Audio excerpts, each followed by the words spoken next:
Every era has a storyteller, someone whose imagination dives deeper than the ocean itself.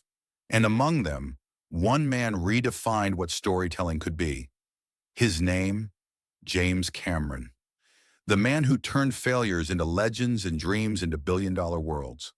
From his early days, Cameron was obsessed with two things: the mysteries beneath the sea and the magic of cinema. He didn't just want to explore the ocean. He wanted to bring its secrets to the big screen. When he finally combined both passions, the result shook the world: Titanic. But before that glory, there were years of rejection and defeat. Born in Canada to a nurse, James moved to California in the 1970s to study physics.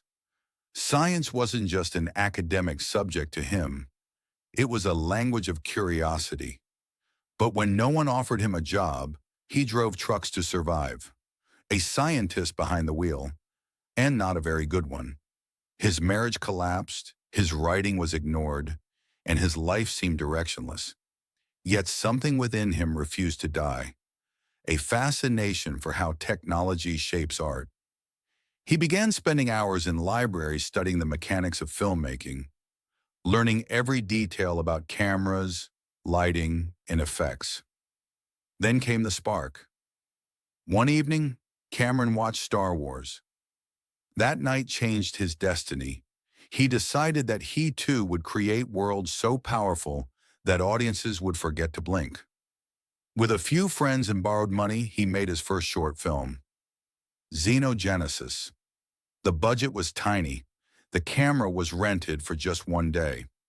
When he tried to operate it himself, he ended up taking it apart and couldn't put it back together. After an exhausting night, they managed to shoot a few scenes. When they finally saw the footage, it was terrible. His friends laughed. His savings were gone. But every failure was shaping the filmmaker within him. Cameron began working as an assistant on small films, learning the art of special effects. Eventually, he got the chance to direct a sequel to a low-budget horror movie.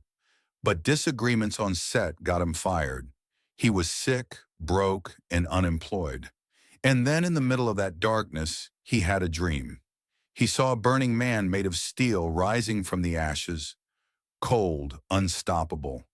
That vision became his next idea. He wrote the Terminator.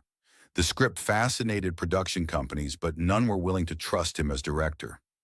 Until one producer, an old friend, agreed to help on one strange condition. James would be paid only $1. He accepted because he didn't believe in luck. He believed in himself. The Terminator was shot on a shoestring budget of $640,000. When it hit theaters, it exploded, earning over $80 million and redefining sci-fi cinema. The same producer who gave him $1 later married him. And with that, Cameron's rise truly began. From Aliens to The Abyss, every film pushed technology further. But one dream still pulled him back: the sea. He was fascinated by what lay beneath it, by stories of sunken empires and human tragedy. That obsession gave birth to Titanic. Cameron personally dove to the wreck of the real ship multiple times, writing much of the film underwater. The production cost more than $200 million, a record-breaking risk at the time. But when Titanic released in 1997, it shattered every expectation, earning over $2.29 billion worldwide and becoming one of the greatest love stories ever filmed.